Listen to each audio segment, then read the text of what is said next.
South ఇండియాలోని అతి తక్కువ ధరలకి రత్నాలనందించే ఏకైక సంస్థ 6JVR. 3 ఏళ్ల తన ముద్దుల బిడ్డకు బిస్కెట్ పెట్టాలని ముచ్చటపడిన ఓ అమ్మ కోరిక ఏకంగా ఆ బిడ్డ ప్రాణాల పాలిట మృత్యుపాశమైంది.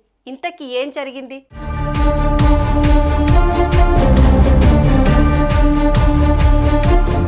కేరళ రాష్ట్రం తిరువల్లూరు జిల్లా గురువరాజ గందికై గ్రామం. ఆ గ్రామంలో నివసించే హరికృష్ణన్ అమ్ములు దంపతులకు వెంకటలక్ష్మి అనే ముద్దులకే 3 ఏళ్ల బిడ్డ ఉంది.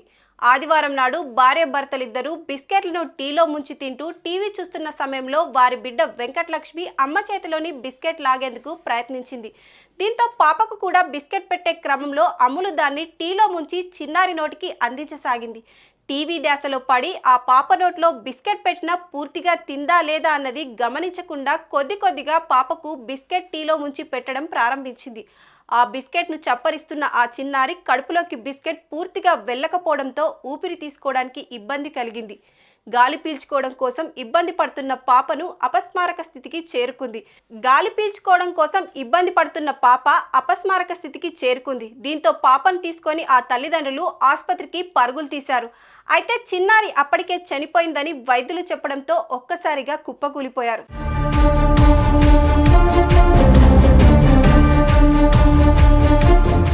చిన్న బిడ్డలకు బిస్కెట్లు పెట్టడంలో సమస్య లేదు, కానీ ఆ పెట్టే తీరులో ఏమాత్రం నిర్లక్ష్యంగా వ్యవహరించినా అది చిన్నారుల ప్రాణాలకే ప్రమాదం అన్నది ప్రతి తల్లిదండ్రులు గుర్తుంచుకోవాలని వైద్యులు అంటున్నారు. సెల్ ఫోన్ చూస్తూనో, వేరే వారితో బాతకాని వేస్తూనో, లేదంటే టీవీలో నిమగ్నమైపోయి చిన్నారుల నోటికి ఆహారం అందించడం ఎంత ప్రమాదమో కేరళలో జరిగిన ఈ దుర్ఘటనే కారణమని వారంటున్నారు.